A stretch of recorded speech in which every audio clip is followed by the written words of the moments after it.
Tani, agjërimi i Ramazanit është shkak për pranimin e lutjeve dhe shpëtimin nga zjarri.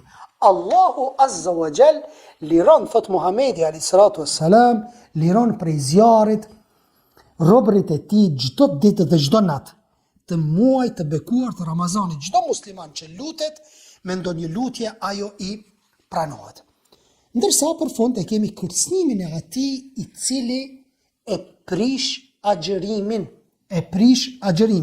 Thuhet me një hadith nga Ebi Umame el-Bahili radiyallahu anhu se ky e ka dëgjuar, thot kam dëgjuar Muhammedin alayhi salatu wassalam duke thënë, ndërsa po flia, thot Muhammedi alayhi salatu wassalam, ndërsa po flia më erdhën, thot, dy burra.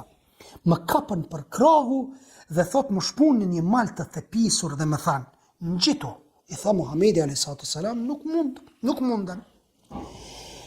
mundem, i thash. Ata thanë, eja sepse ne do të të ndihmojmë, do të lehtësojmë ngjitjen.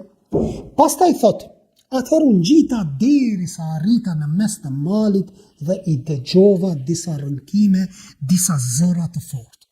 Thash, ç'janë këto zëra? Ata thanë, këta janë rënkimet apo zërat e banorëve të zjarrit. Pastaj u larguam dhe u gjenda tek disa njerëz të varur nga këmba e tyre me nofullat të shqyera nga të cilët thot rridhnin gjak. Kush janë këta, i thash?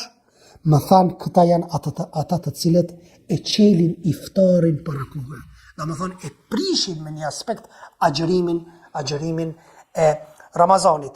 Nga hadithi transmetuar, ndërsa hadithi transmetuar nga Muhamedi alayhi salatu wassalam, ku thuhet, kush prish një ditë të agjërimit të Ramazanit, thot me qëllim nuk e shlyen edhe nëse agjeron të jetën. Ky hadith është i pasakt që në vazhdim do të trajtojmë edhe dobësinë e këtij hadithi deri në takimin e radhës. Subhaneke Allahumma wa bihamdik, ashhadu an la ilaha illa ant, astaghfiruka wa atubu ilaik. Allahu ju shpërbleft.